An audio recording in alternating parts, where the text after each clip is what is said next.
الحمد لله والصلاة والسلام على رسول الله صلى الله عليه وسلم. قال تعالى: لقد كان في قصصهم عبرة لأولي الألباب. صحابة النبي صلى الله عليه وسلم، رسائل من شباب الصحابة لشباب اليوم في زمن الفتن، وما أضر فتن النساء في هذه الأيام، لحديث: ما تركت بعدي فتنة هي أضر على الرجال من النساء. فما أحوجنا في هذا الزمان المملوء بالفتن إلى أن نستبصر بطبائع الفتن وكيفية النجاة منها. ولقد سمعنا في هذه الأيام عن الشباب الذين يقتلون البنات في الجامعات لمجرد عدم رغبتهم في الزواج منهم. عشق الصور، قال ابن القيم: إنما تبتلى به القلوب الفارغة من محبة الله.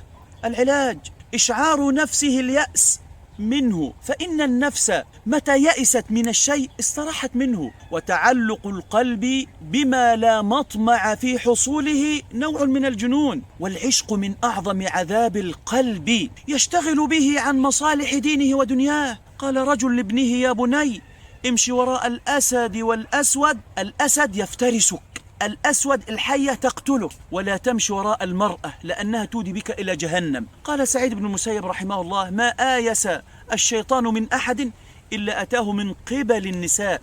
صور وعبر من شباب الصحابة لنتعلم. تعلموا يا شباب. حنظلة بن أبي عامر غسيل الملائكة قال: أدخلت في الليلة التي صبحها كان قتال أحد، أي تزوج وكانت دخلته في هذه الليلة.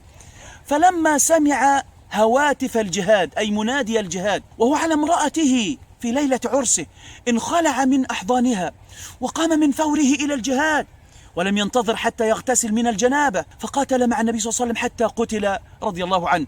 فقال صلى الله عليه وسلم: إن صاحبكم لتغسله الملائكة فاسألوا أهله ما شأنه. قالت زوجته: إنه خرج لما سمع منادي الجهاد وهو جنب. فقال صلى الله عليه وسلم: لذلك غسلته الملائكة. مثال آخر، قال عبد الله بن عمرو بن العاص رضي الله عنهما: أنكحني أبي، أي زوجني أبي، امرأة ذات حسب، وكان يتعاهد كنته، أي امرأة ولده، فيسألها عن بعلها، أي عن زوجها، فتقول: نعم الرجل من رجل، أي لربه، لا ينام الليل، طول الليل بيقرأ قرآن، ولا يفطر النهار، كل يوم صيام، لم يطأ لنا فراشا منذ أن تزوجته، لم يطأ لنا فراشا، ولم يفتش لنا كنفا منذ آتيناها، أي منذ الزواج، أي أنه لم يقربها ولم يطلع منها على ما جرت به عادة الرجال مع نسائهم. انشغل بالعبادة حتى أنه لم يجد متسعا ليستمتع بشيء من لذائذ الدنيا التي أحلاه الله لنا.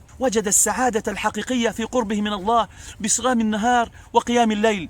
ونرى الشباب في هذه الأيام قد انشغلوا بعشق الصور وبفتنة البنات. يا شباب، نفسك إن لم تشغلها بالحق شغلتك بالباطل.